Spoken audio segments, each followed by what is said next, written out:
The first poem I'm going to read begins with what they call an epigraph, which is a little quote underneath the title. And it comes from a New Jersey newspaper called the Newark Star-Ledger. And the epigraph reads, Bruce Springsteen was riding his motorcycle near Freehold when the bike stopped working. The singer was soon rescued by a passerby and driven to a local bar. The poem's called Born to Connect. In the shadow of a New Jersey industrial plant, I call his name, and he slides rock star cool into the seat next to mine.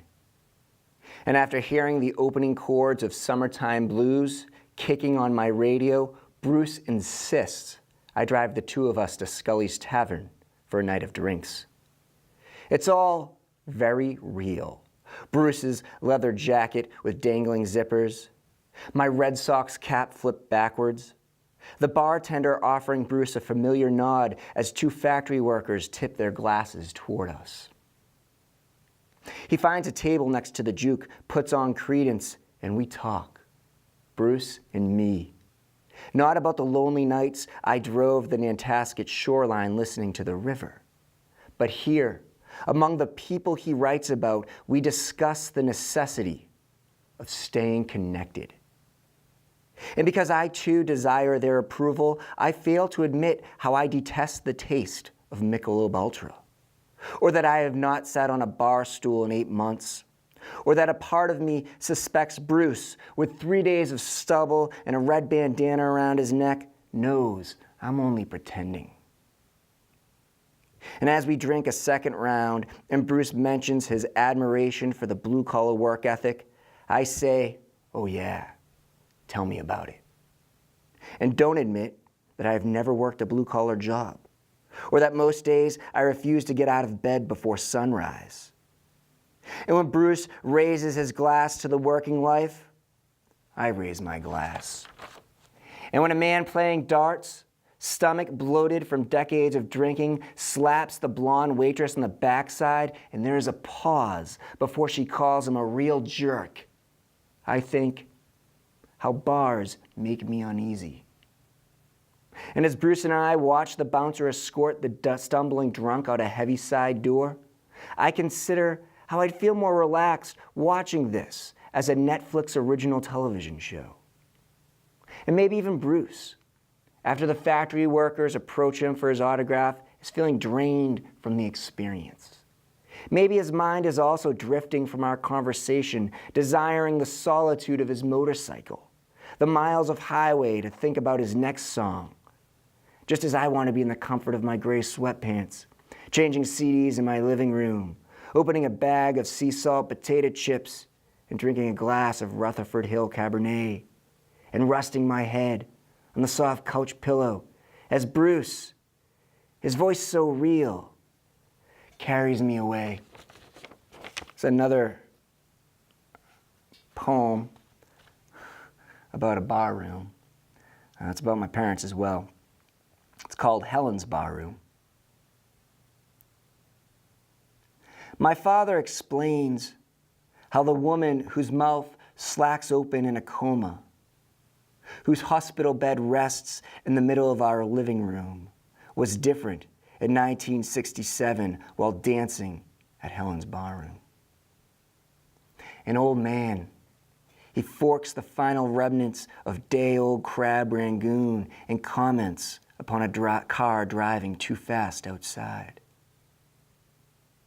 And this everyday observation is okay, because more than anything, I need to drift with that speeding car that 50 years ago would have been driving intently toward the town's only bar.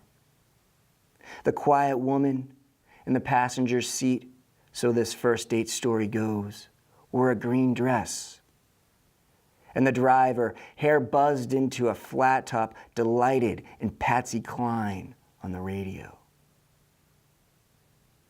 The night must have promised a lifetime of such nights. 100 years of that gravel barroom parking lot crunching under excited steps of brown shoes, white heels. A beer-soaked wooden floor. The world was Eddie Arnold on the juke.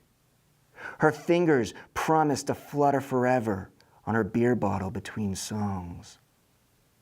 That young couple, for those few hours, the envy of each drunk shadow on a bar stool, and me now.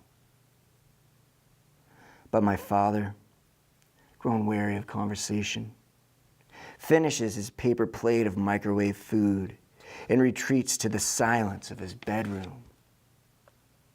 And my mother, with the machine pumping air into her lungs, keeps drifting further from us, along with those nights she still rode through town, windows down, brown hair blowing, the darkness ahead of them, lost in neon glow.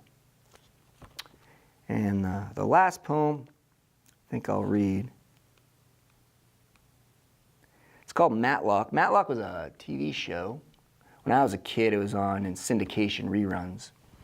The premise of the show was Matlock was the lawyer that never lost a case. He would take the clients that seemed most guilty and prove through some secret clue that they were innocent.